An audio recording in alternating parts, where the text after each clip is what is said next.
something go right over the top of us that looked like a long cylindrical object that almost looked like a cruise missile type of thing moving really fast. We just had something go right over the top of us that looked like a long cylindrical object that almost looked like a cruise missile type of thing moving really fast.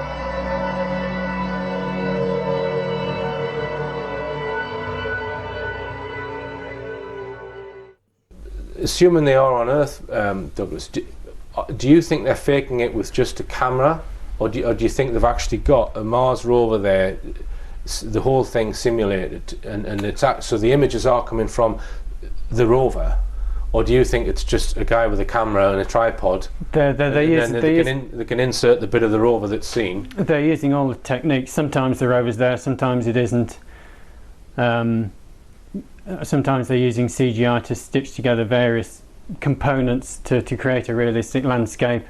Now, when we've been recording these shows all about the Mars rover missions and the fact that they may have been faked, an article appeared in Mail Online and in other mainstream publications entitled "I Saw Men Walking on Mars in 1979. Former NASA employee claims there was a secret manned mission to the Red Planet." So this is somebody who's rang Coast to Coast AM, which is an American radio program, and I think this caller called Jackie. This call was at least as long ago as 2007, because it was George Norrie interviewing John Lear, and the last time John Lear was on that radio program was 2007.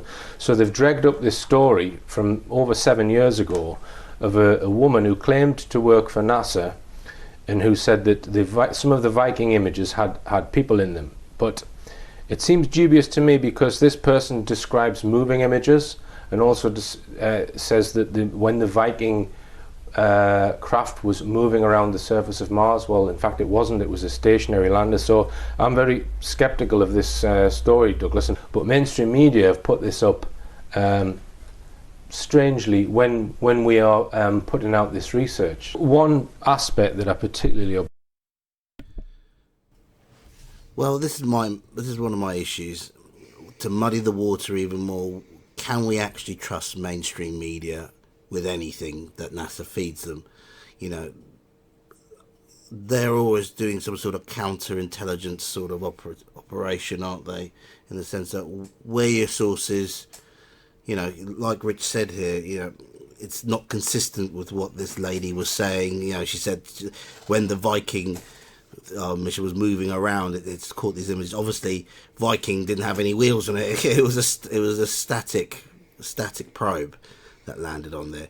But that's not the purpose of this article. The purpose of this article is to make sure that everyone connected to conspiracy about Mars is a laughing stock. That's the purpose of it. Yeah. Because everybody reads the Mail Online in all these houses, you know, worrying about policemen and £2 coins and everything else. And it says, conspiracy forums have been set ablaze this week after a lady. This is entirely based upon the idea that everyone that thinks about Mars conspiracies is a nutter. Yeah. I mean, if you look at former NASA employee, they haven't even spelled it as an acronym. They just spelled it as a word. Like it's a word. I mean, it's just... obviously, you're right. That has been fed to them, and they haven't even got the typeface or the capitalization correct, which is, you know, it makes you wonder: are they on board with NASA and the misinformation, or are they just you know, neutral players that are just eating whatever they're fed? And that's always been the problem with the media, hasn't it? No one can actually put their finger on, well, you know, whose side are they actually on? Obviously, most of us think they're not on our side. They're there to spread disinformation for whatever purpose it would be, you know, be it bank information or stocks and shares information to throw people off. There's so many different facets that the media, you know, could misinform the public, isn't there? And this is just one of them. Well, I think also they're just desperate for news. That's the way the whole system works nowadays. You know, they can't say anything real because then the whole world will be thrown into turmoil. So they just have to keep making stuff up, and this is a perfect thing, you know. I will give you 20 grand if you print this. Yeah. You know, and that's exactly what they've done, because let's face it, all the newspapers are completely desperate I mean, this was 10 years ago, but nowadays, I mean, It's worse now, isn't it? who signs up for something like the Independent, really? Yeah. But obviously people that like to read, but you know, if you're an avid reader and you like to read the papers, surely by now you must realise that you're being fed a load of rubbish a lot of the time. I think most people, like post-COVID, you know, the newspapers took a real hit after COVID. They really did. And you know, it sort of broke the idea of going down to the supermarket to get your paper because of lockdown. Destroyed all of that. And so that whole generation was destroyed. So, you know, what was basically a habit has been broken out of society. So newspapers now are basically just MI5 sitting behind a desk trying to convince you the world's about to end. Yeah. As far as I can see. As far as I can see, every single thing in any newspaper is designed to depress and oppress. I agree. But I think it's possible that there is a connection between Richplanet covering this and this being in the newspaper. That they are basically discrediting his show. Yeah, they've never been a friend of his, have they, the mainstream? Well, I think it's just firefighting. They're just like, well, just in case. Let's get ahead of it. Because you never know when something's going to go viral. Let's get ahead of it. Yeah. Because if it did go viral, what would NASA do? They'll have a lot of explaining to do. Their budget will be wiped off the face of the earth. Well, no, hang on a second. yeah. Well, you're assuming if it was proved true. I mean, obviously NASA would have all kinds of backup to prove that they were on Mars. I mean, if you think about the setup for Mars, they got 4 or 5 Martian satellites that relay all this information. I mean, to fool all of those people would be one hell of a trial. I mean, You'd have an ex-employee come out and say something if they were aware that the information, like let's say they were monitoring 1 or 2 of these satellites as a day-to-day job of theirs, and that something was fishy. Someone would have come out by now. no, they wouldn't, because every time someone's done that in the past, they've killed them. Nobody would come out with. I mean, think what happened to that guy who was complaining about the readouts on Apollo 11 and Apollo 13. Yeah. He got his car got hit by a train, which is pretty much what happened to every single witness in the JFK trial, wasn't it? It was that or suicide, wasn't it? Yeah. So Yeah. I don't think anybody would come out about anything, not anymore. You know, when you take a job for something like NASA, you either are so deep you're never going to come back out again, or You had the wit scared out of you before you could even think about it. Yeah. or you just like, you know, I mean, ultimately you're in it for the pension and the, you know, it's a good gig. Yeah. Yeah. You know, I mean, and it's very quite an honourable place to be for a scientist. It's better than working in, you know, cutting rats up for farmers, Of course. for bloody The far big farmer. or makeup people, or Yeah, something like that. yeah. You know, so yeah, it's not such a bad place to be. But I think we're on the same page. I mean, the media, you have to take everything the media say with a pinch of salt, and what is their motivation is always a question. Whenever I see a big headline like this, especially when it comes into relation to something such as, you know, space exploration and so forth, you know, end of the world stuff, yeah, always take with a pinch of salt. Well, but you say that, but if you look at the title of that headline, it's an absolutely absurd title. Can you imagine that being that would not be on the front of any newspaper except the Sunday Sport. I saw men walking on Mars in 1979. The only time you're ever going to see that is next to a woman in her knickers. Yes. It's the only time you're ever going to see that on the front of a newspaper. Yeah. And do those kind of newspapers still exist? No, I can't imagine they do. Not without vested interest from the powers that be. But yeah, let's carry on. Objected to in this article. It says conspiracy forums have been set ablaze this week after a lady claiming to be a former NASA employee said she had seen humans on Mars. Well, it is bullshit, because this call took place at least as long ago as 2007. So conspiracy forums have not been set ablaze this week. Some people may have been talking about it on the internet because they put it in Mail Online and in other mainstream publications. Certainly any person who read this article and thought there was at least some truth in it, that would then muddy the waters for this, because this does not mention the theory that the Mars rovers never left the Earth and the photographs are coming back from Earth. What it's saying is, hey, someone at NASA saw a person in one of the Viking images. That means there's a secret space program and people are walking around Mars. So it's not questioning for 1 minute the fact that Viking might not be on Mars, which is why it's disinfo, in my opinion. The problem, I think, is that the Daily Mail have tried to attach that story to a really bizarre story about nuclear explosions on Mars. So they seem to try to lump her in with with a very bizarre story. As I said, we'll come on to the Mars Society. Why does NASA need a separate organisation, completely separate, to run these Mars analog sites, where they're doing all of this research for the rovers and testing components and this kind of thing? But this Mars Society, it actually says on the internet that it's not a company. It is a not-for-profit organisation and is funded fully by American organisations, which I would imagine means NASA. So they've created this separate organisation called the Mars Society, which is running all of these Mars analog stations. So why do they need a separate organisation? And it's run by this guy, Dr. Robert Zubrin, founder of the Mars Society. But yes, the Mars Society does pop up in all the right places to be orchestrating some kind of deception. You know, we could comment on some of his lectures. Have you seen any of them, Andrew? Not. I've heard him on Coast to Coast, but I've not seen his lectures, so no, I can't really comment on those. Right. Well, Zubrin is sort of a proponent of manned Mars missions. So what he's campaigning for is to try and get the funding and the motivation to build rockets that can get to Mars, create some sort of little colony, and then get back safely. And he goes into all of the logistics as to how many spacecraft you'd need, the fact that you need to create artificial gravity on the way to Mars by spinning it round and creating gravity. So, but if you want my view on it, his lectures are just like a pipe dream. I'm going to talk humans to Mars within a decade, okay? And I'm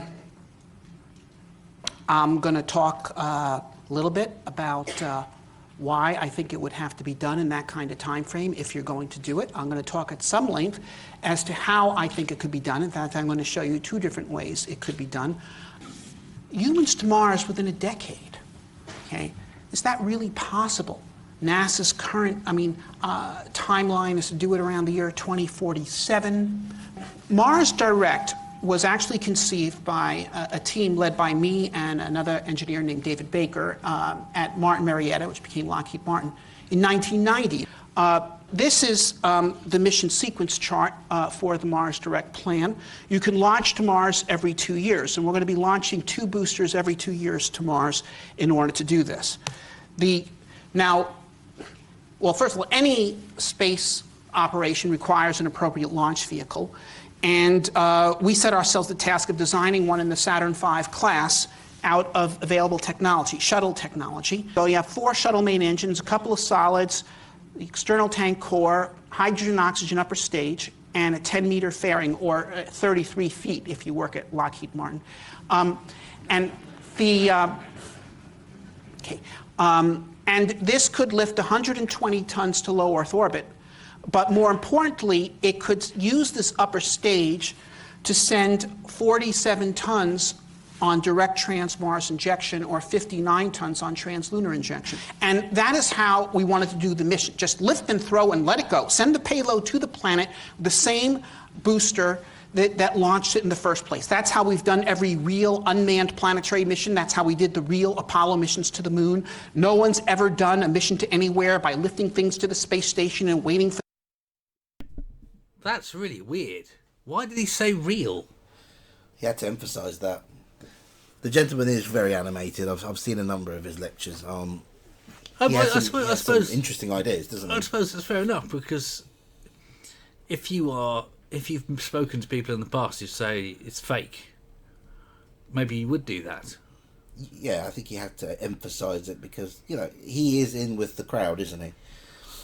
To be honest. Well, I mean... They wouldn't let him stand on a stage and discuss these things if he was a conspiracy theorist that thought it wasn't real. Well, he wouldn't be suggesting he could get to Mars in 10 years if he was, would he? Well, maybe. No, but what I'm saying is that maybe that is quite understandable.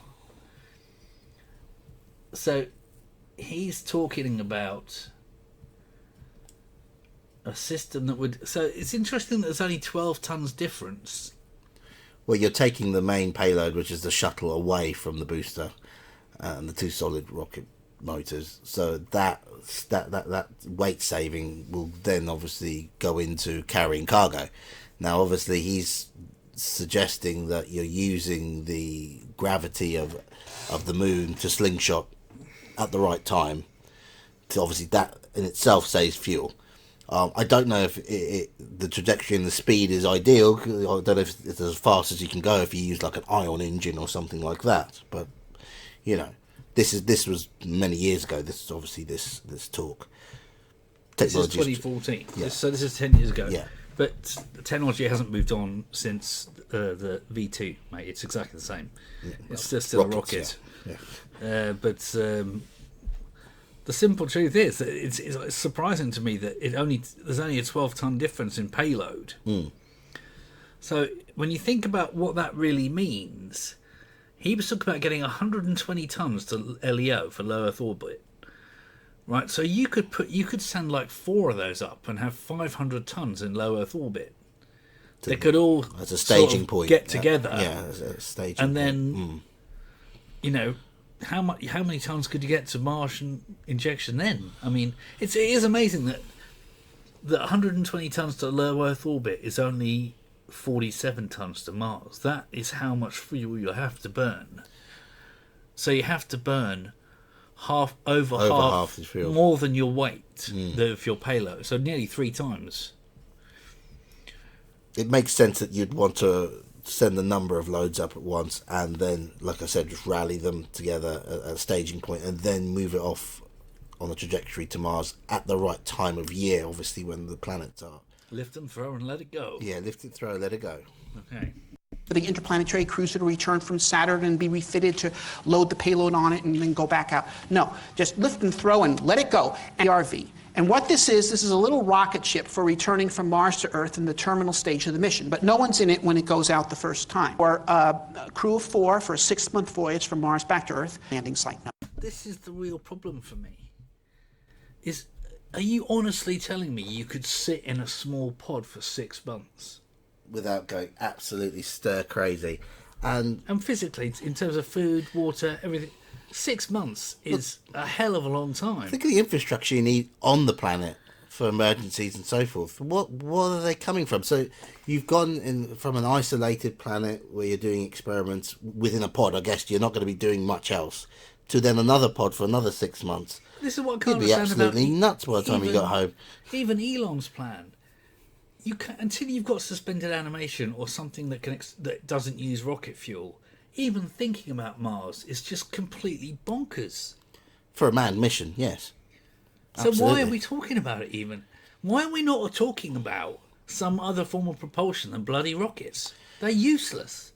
Well, these are all in the works. If everyone could just move away from the string theory line that they're on and start studying some, using matter and antimatter in a better way as a propulsion, maybe. Well, maybe. I mean, it doesn't really matter. That- It doesn't. I'm not talking about a particular technology necessarily, but people only talk about rockets.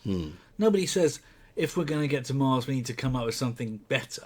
I'm sure they do. It's just, it's the funding. I mean, where's the money coming from? That's the problem. Well, where's the money been coming for rockets for the last 50 years? The people that make the rockets. But surely they've got a vested interest because they're good at making rockets for missiles and for jets. They are the military-industrial complex. But if you made something better than rockets, you'd capture the market straight away. You say that, of course, but obviously they have these ion engines and solar sails, and they have many different theories. But the acceleration of those is gradual. It's not something that's instantaneous. That's the problem we have: is instantaneous acceleration at very high velocities that could actually do the journey quicker. But anyway, Yeah. But yeah, what I'm talking about is not having to carry 9,000 tons of fuel to get into orbit. That's what I'm talking about. Until you've got a situation where you can accelerate half of the way to Mars and decelerate the other half, so you can be there in like a week. Until you can do that, the very thought of having a person in it is completely pointless. Yeah. Unless you had a space rocket so big that they had like saunas and golf courses. I mean, Yeah. 6 months, you'd go completely bonkers. You'd want to put like a Typhoon type submarine in there, you know, some big bulb. Even a Typhoon's got hundreds of people in it. And it's got a sauna and a swimming pool. But it's got it's got drills, it's got missiles, it's stuff to keep you going. You know, they're doing stuff all the time. I mean, what would you do? You've got no engine. You've got nothing to do. You can't change your trajectory. How would you keep your electricity going? Okay, you could have your solar panels. Yeah. But I mean, you could. What could you do? You could operate an iPad, but you got no internet. I mean, the whole thing's just completely bonkers. Yeah, I personally wouldn't want to be involved in a mission like that, and I just the danger involved and the toll it would take on your mental health. I just couldn't imagine. Radiation. What would 6 months? Well, you know, the Van Allen radiation belt's one thing, but the unknown radiation exposure, which is really unknown for that period of time, for that journey. It's not unknown because obviously they've monitored it before, but yeah, but it could be, you know, it would just take one it's strange unpredictable. solar event. It's just unpredictable. 6 months is a long time. You know, I mean, it would just take one unusual solar event or one unusual event from Jupiter or whatever, and everyone's dead. And then what do you do? I mean, you're just waiting for it to crash into Mars. Anyway, let's see what happens. Number 3. So this is an actual photograph of the base.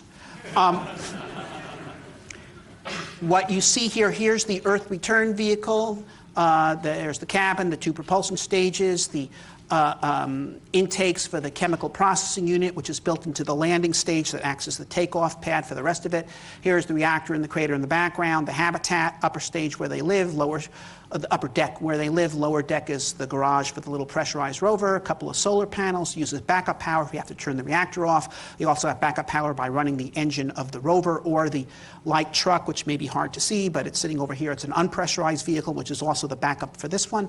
And then this thing here is an inflatable greenhouse. This is not a mission critical element. It's an experiment in learning how to grow crops on Mars in Martian soil, Martian sunlight, Martian gravity, Martian water for the benefit of future missions and future bases. Now, after a number of these missions have occurred in different places, you'll know where you want to develop a major base, and you could do that by landing a lot of the HABs in the same place and mating them up. These are second-generation HABs here who landing legs can articulate not only up and down, but also side to side. Using rocket technology to get manned missions to Mars, I don't think they would achieve it with rockets. They need something more advanced, and I suspect that the whole ethos of what he's doing masks the secret space program, which we've covered in other Yes. in other Yes, and I mean when I read this Mars Society in your document, I was familiar with Zubrin, but I didn't really know. I just thought he was just like some space enthusiast. I did not know that they were directly involved with, managing some of these sites, and that is very peculiar. And the thing that I'd add to that is that, again, what some people don't realise is that a lot of these Mars images have been through a private company before they get to the public. That's Maling Space Science Systems, MSSS. Why are these images being released through a private company before they're available for public consumption? That's another huge question.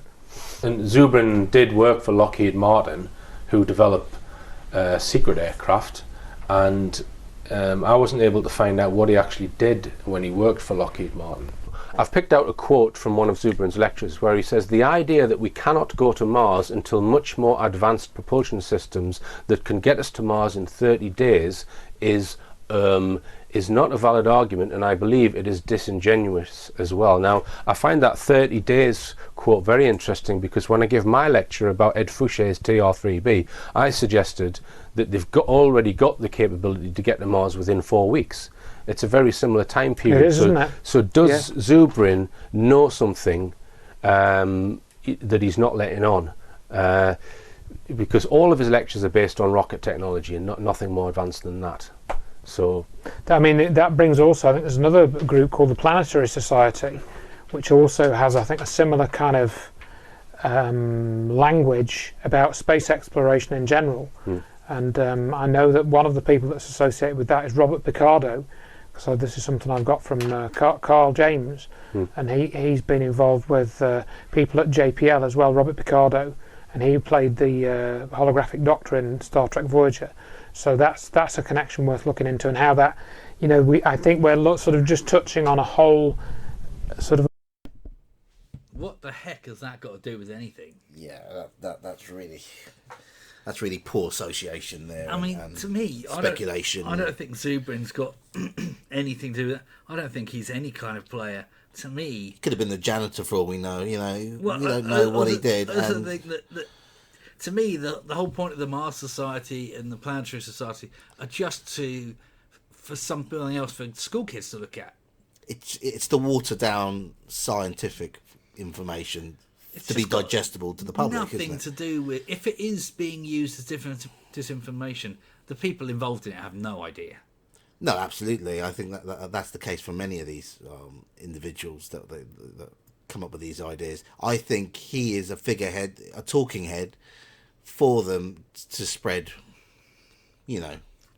common known information. Who's going to keep pushing rocket technology when they've got a TR-3B that can get there in a day or two? Exactly. I mean, whatever the hell they're called. Yeah. I mean, I don't have a lot of faith in the fact. I mean, like Fouché, I know he says that's what it's called, but I mean, whether anything is still, that was decades ago now. Yes, I'm sure they've got something completely different in 2024. Yes, if that was true, but. To me, it's just. I mean, look, I'll tell you a quick story. A couple of weeks ago, I've had to phone up a Royal Foundational Society and explain to them that their website had scams all over it and they need to take them down. And about a couple of days later, they were like, "Oh yeah, you're right." Now these guys are supposed to be the foundation. I won't mention which one they are because I don't want to embarrass anyone.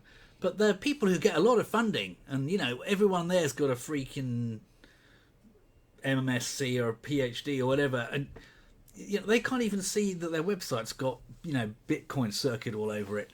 I mean, do you know what I mean? These guys are there. It's difficult. I don't know how to put it into words exactly, but intelligence isn't a prerequisite for being practical or pragmatic. What I mean is, these people don't. It's just not like a private company. No. Nobody lost their job over that. No. If that had been on the front page of, I don't know, like Science Weekly or something, or Oracle.com. You know what I mean? Yeah. I mean, people's heads would have just rolled. Yeah, that would have been the end of it. And these places aren't like that. Once you're in for life.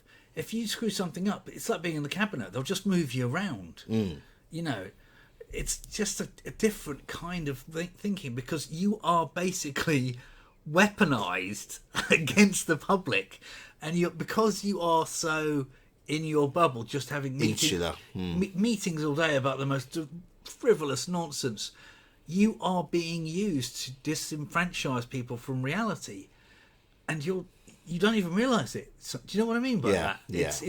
It's literally, the structure of it is so mindless. You're indoctrinated the minute you sign up to them, and you start to get further and further away from, and you are used, and you detach yourself from society, don't you? Yeah, and big companies use you to get around sewage laws, or get around this, or just by taking you out for a cup of tea down the local hotel or whatever. It's just that kind of thing. Yeah. But anyway, let's carry on. Another area how this perception management it operates, with these things like the Mars Society, the Planetary Society, which seem like these benign, organisations intended to promote interest in the space program, but they don't really. They'll poo-poo any idea that there's secret stuff is there. Yeah. Do you think this could be masking a secret space program? Yeah, quite possibly. Yeah.